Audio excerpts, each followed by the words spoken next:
Bugungi videoda sizlar bilan mana bunaqa oddiy tugmalarni jinsiy shimlar uchun mo'ljallangan maxsus tugmalarga 1 daqiqa ichida almashtirishni ko'rsatib beraman.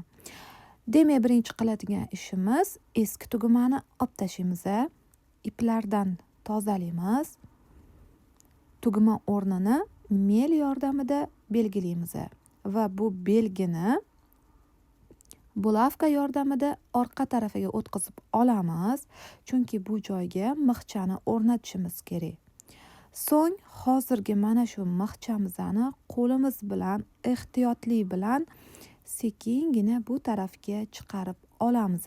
Qo'lingizga juda ham ehtiyot bo'linglar, juda ham o'tkir, uchli bo'ladi. Demak, mana chiqarib oldik. Mana bu tugmani o'rnatish uchun menda rezinaviy maxsus bolg'acha bor. Mana shu bolg'achada ehtiyotli bilan qoqib olamiz. Qattiq urmaymiz.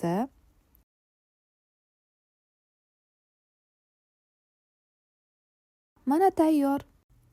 Kanalimga obuna bo'ling va tikuvchi tanishingizga jo'natib qo'ying.